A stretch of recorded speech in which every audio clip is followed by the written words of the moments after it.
Hello बच्चों, कैसे हैं आप? उम्मीद करती हूँ आप बढ़िया और एकदम मज़े में होंगे। बच्चों, आज हम एक बहुत अच्छा पाठ पढ़ने वाले हैं जिसका नाम है हेलन केलर।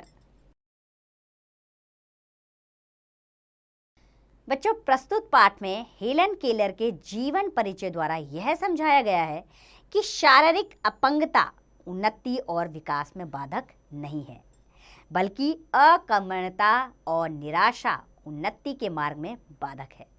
तो आइए इस पाठ को पढ़कर हम ये सब जानते हैं। ईश्वर एक द्वार बंद करता है तो दूसरा द्वार खोल देता है, लेकिन हम उस बंद द्वार की ओर टकटकी लगाए बैठे रहते हैं। दूसरे खुले द्वार की ओर हमारी दृष्टि ही नहीं जाती।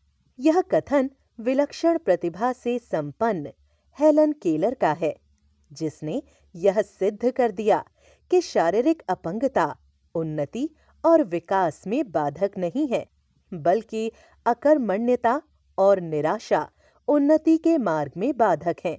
हेलन केलर का जन्म 27 जून 1880 ईस्वी को अमेरिका के एलाबामा प्रदेश के टस्कम्बिया कस्बे में हुआ था। जब इस बच्ची का जन्म हुआ था, तब यह अत्यंत सुंदर और स्वस्थ थी। माता-पिता इस बच्ची को बहुत प्यार करते थे।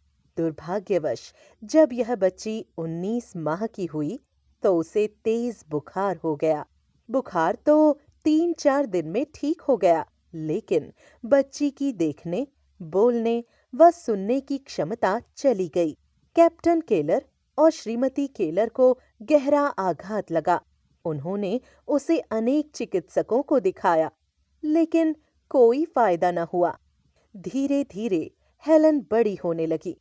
वह भी बाल सुलभ क्रीड़ाएं करती, लेकिन शारीरिक क्षमता में कमी होने के कारण वह अन्य बच्चों के साथ खेल नहीं पाती थी। इलाज के सिलसिले में श्रीमती केलर की मुलाकात डॉक्टर माइकल एनिग्नास से हुई। उन्होंने एक कुशल अध्यापिका एनी सुलिवान को टस्कम्बिया भेज दिया। एनी सुलिवान खुद कुछ साल तक दृष्टिहीन रह चुकी थीं। डॉक्टर एनिग्नास ने ही उसकी आंखों का ऑपरेशन करके उन्हें रोशनी प्रदान की थी। एनी सुलिवान हेलन केलर के घर टस्कम्बिया आ गईं। उसको देखकर हेलन की मां ने सोचा कि इतनी कम उम्र की लड़की हेलन को क्या पढ़ाएगी।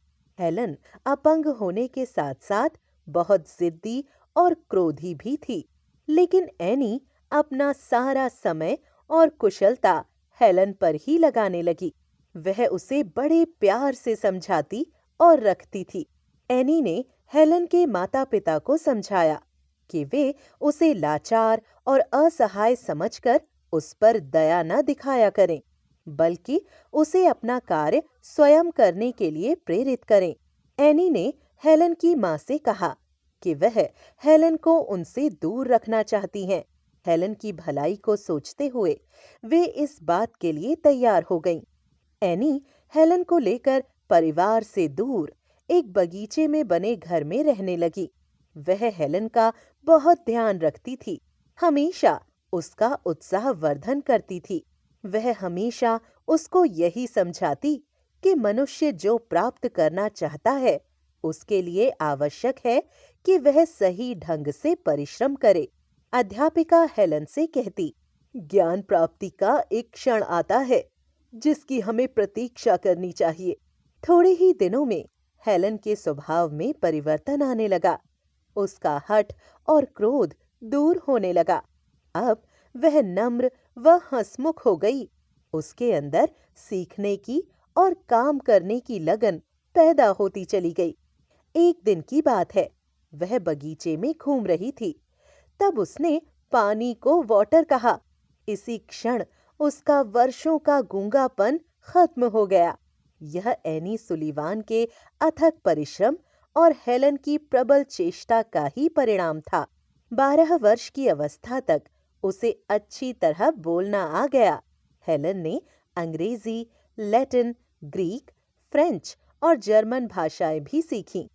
हेलन ने ब्रेल लिपि में अनेक पुस्तकों की रचना की, अनेक पुस्तकों का अनुवाद किया तथा विश्व प्रसिद्ध रचनाओं को ब्रेल लिपि में छपवाया।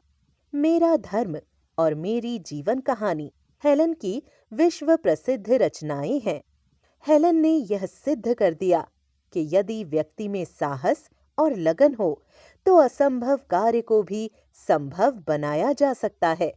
हेलन 88 वर्ष की आयु तक दुनिया भर के अपंगों का सहारा बनी रहीं।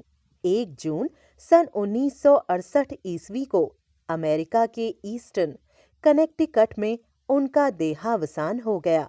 यद्यपि आज हेलन शरीर से हमारे बीच में नहीं है, लेकिन उनके कार्य आज भी हमें उनकी याद दिलाते हैं।